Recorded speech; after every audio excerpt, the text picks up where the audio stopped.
Well, I've always felt since the very beginning there was so much to be learned from it, and so I knew it belonged in education circles, and I began to work locally just to try and get it into our high schools, and learned that there was an opportunity to work through the state Department of Education to be on a list for recommended reading.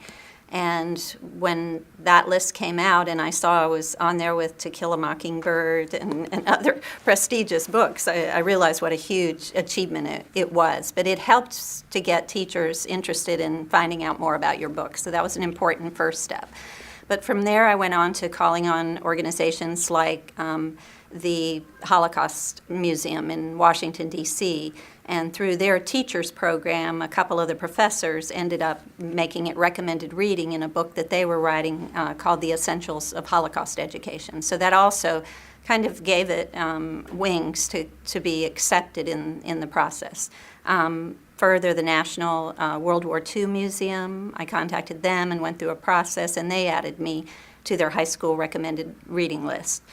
And then one thing happened that was very significant, and it involved what is called the International Tracing Service in Germany. They used to be a part of the International Red Cross, and they were the organization that were responsible for collecting all the records that went with the Holocaust and also the displacement and the displaced persons. There were around 50 million wandering around Europe at the end of World War II, and they were the record keeper, so to speak. Those records are what helped establish the U.S. Holocaust Museum in 1993. It's where they got the basics of their information, but it's still a very important organization in Germany. And what happened there was their director of archives and historical research, who now is a great friend of mine. She's no longer there, but she recognized the importance of the letters. And so they were in the process of both adding to their academic program that teachers can access now online, or they hand out written copies.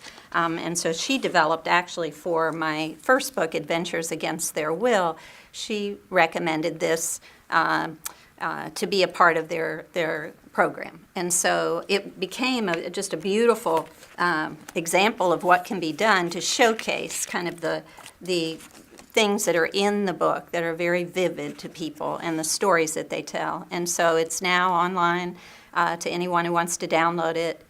It's in German. It's not in English. And it's distributed through their teacher program. It's been handed out to more than 1,000 teachers who are studying basically the Holocaust or displaced persons. So this was a very big thing. But I go into classrooms and I talk regularly, mostly to high schools. And it can be on any different subject that the teacher, either English or social studies, can choose. So some of it is human rights oriented or just current events and how these stories relate and are similar. Other ones are, I have one teacher I've worked with now for 3 years, and she does it on finding your family roots. And so I come in and kind of speak about the research that I did and what I discovered and what's involved in that. And the students spend the rest of the year coming up with one main story, and they study it. So you get unbelievable discoveries by these kids, and it changes them forever. Their teacher tells me this. So that one's very rewarding. I go back at the end of the year and I watch their presentations, which are very dynamic and often use a lot of social media and today's kind of presentations. And they reveal a lot about the students to one another. And so they react to each other in a very different way, I think, after that. And so there's a lot of different ways that this book and these stories can be used for educational purposes.